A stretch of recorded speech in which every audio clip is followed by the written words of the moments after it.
যেমন জামাত ইসলামের রাজনীতি আছে, আপনাদের রাজনীতি আছে,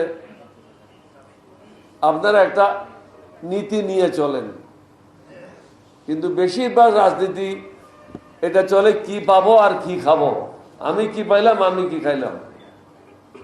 দেশের জন্য করে না, দশের জন্য করে না, এবং রাষ্ট্রের জন্য করে না। যতদিন পর্যন্ত আমাদের চিন্তাধারাটা পরিবর্তন না হয়, দেশের কোনো পরিবর্তন আমরা আশা করতে পারি না। তবে আমাদের আশাহত হওয়ার কোনো কারণ নাই। সরকারে নিজেই আপনাদেরকে সুযোগ করে দিচ্ছে।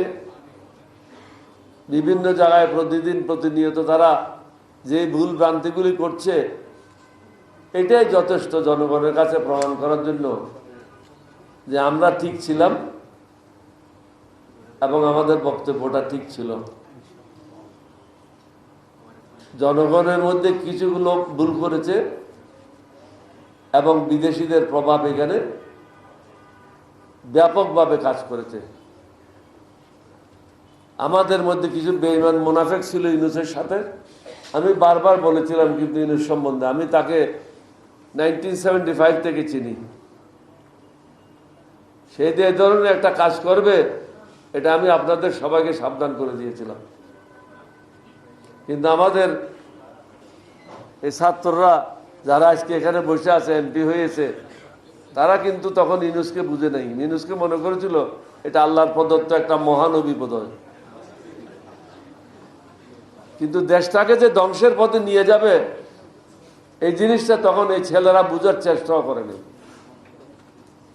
তাদের তো অন্তত লেখাপড়া করা একটা জিনিস বোঝা উচিত ছিল। উনি একজন অর্থনীতিবিদ, তাহলে শান্তিতে নোবেল পাইল কি করে? মৌলানা সাহেব ব্রাহ্মণ হলো কি করে? এটা জিনিসটা বোঝা উচিত ছিল তো। কিন্তু ছাত্ররা সেদিন বুঝে নেয়, যার কারণে আজকে জাতিকে খেসারত দিতে হচ্ছে।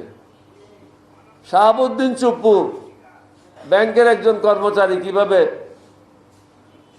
বিভিন্ন ঘটনার সাথে জড়িত, সে কিভাবে রাষ্ট্রপতি থাকে। এটা জাতির জন্য একটা কলঙ্ক। ছাত্ররা অর্ধেক পথে এগিয়ে রণে ভঙ্গ দিয়েছে। কাজ যেটা ধরবে সেটা শেষ করতে হবে। আমি একজন মুক্তিযোদ্ধা, আমি যখন যেটাতে হাত দিই ওটা শেষ করি, আর যদি শেষ করতে না পারি ওটাতে হাত দিই না।